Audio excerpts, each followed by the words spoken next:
Hello, dear friends. Today I am going to talk on next part of this semester is poetry or poem. We have already discussed a poem called O Captain My Captain, and now we have to move one more poem of this second semester is a prayer for my daughter. This is very simply title of this poem. This poem is written by W.B. Yeats. Let's talk of the poet. Let's learn about the poet. William Butler Yeats. Generally, he is known as W.B. Yeats. Born in 1865 and died in 1939.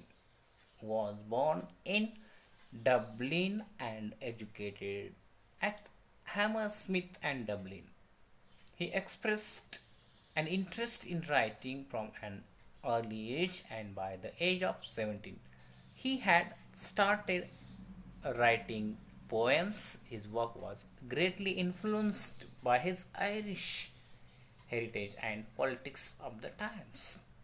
Yeats' literary career can be divided into phases, during each of which focused on different themes and subjects.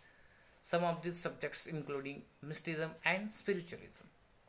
The main theme of his poem is mysticism and spiritualism, Irish nationalism, and symbols from ordinary life. He also developed his own system of symbolism, which he describes in Vision 1925.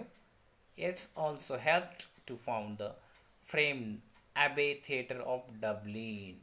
Yeats also helped to found the famed Abbey Theatre of Dublin and played a crucial role in the Irish literary revival.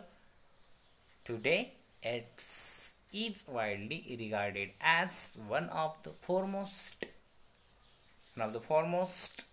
figures of 20th century literature and was awarded the Nobel Prize for Literature in 1923. Remember, when did get the Nobel Prize for Literature? 1923. When did W.B. Yeats get the Nobel Prize for Literature? It is in 1923. It will be asked in examination for 1 mark. Let's see about the poem. The following poem was published in 1921. 1921 in the anthology Michael Roberts and the Dancer. In the anthology Michael Roberts and the Dancer. It is written for his daughter Anne. This poem is dedicated to his daughter Anne with George Heidelis. It is a deeply personal poem and explores a father's fears and wishes for his daughter. So this is little bit about the poem, but before we going to start, I would like to give a summary here. It could be help you for understanding purpose. So we are not going to in detail. Let's we make it summarization.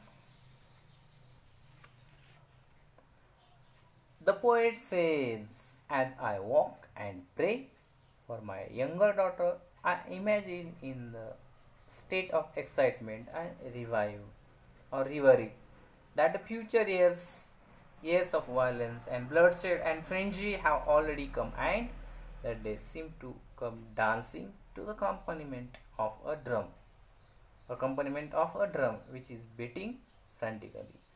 These future years are seen by its imagination as emerging out of the murderous or treacherous innocence of the sea. In other words, the sea seems to be innocent, but it is capable of giving birth to those howling storms which are capable of leaving everything. This is talking about the sea, that is ocean. Let's see another paragraph.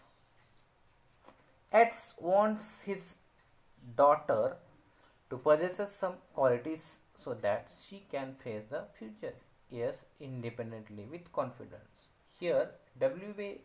Yeats wants to give a confidence to his daughter.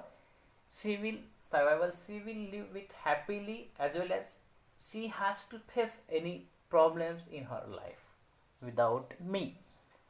The result is the pride leads to their losing natural kindness in some cases of that heart. The result is the pride leads to their losing natural kindness in some cases of the heart. Revealing intimacy with helps to them to make the right choice in the life. So we should have pride, but it should not convert into ego. Being able to make the right choices in life is very important, but those who have enormous beauty are unable to do and never find a good friend in the true sense.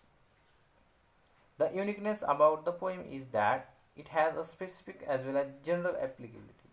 At the same time, the poem makes an indirect reference to Morgan, whom Yeats loved so much and yet could not win her hand. The poet looks within himself and finds that there is a hatred inside. He thinks that hatred kills innocence and wishes that his daughter should not harbor hatred. So this is very important. He wants to give a good qualities to his daughter. She will live happily. She should have good qualities herself. That's why he should not hate someone else. She should not jealous someone else. It was because of this unwholesome bent of the mind that Morgan married a fool. The poet wished that his daughter should not cultivate a frantic intellect. He thinks that his daughter can remain innocent. Innocent should be remain forever with her. If she is free from hatred and intellectual fanaticism, the innocence is self-delighting, self-appeasing and self-affrighting. The poet's last wish is that his daughter should marry a person of aristocratic family who may take her to home where tradition and ceremony fill the atmosphere. In the end, the poem is prayer for order and grace in a battered civilization. Behind the prayer, of course, are its bitter memories of Morgan, who had come to stand for the tragedy of how beauty and grace can be destroyed by politics, intellectual hatred, and arrogance. So this is all about this poem. Morgan, who loves by W. Yeats, but unfortunately he couldn't get her in his life. That's why he doesn't believe in beauty. Instead of innocence, innocency is required, patience is required, your modesty is required in your life. So she is a very small infant child here, but he wants to give most important lesson to her. Whatever he had taken experiences in his life, he had learned from the experiences. So let's see the line by line in next video.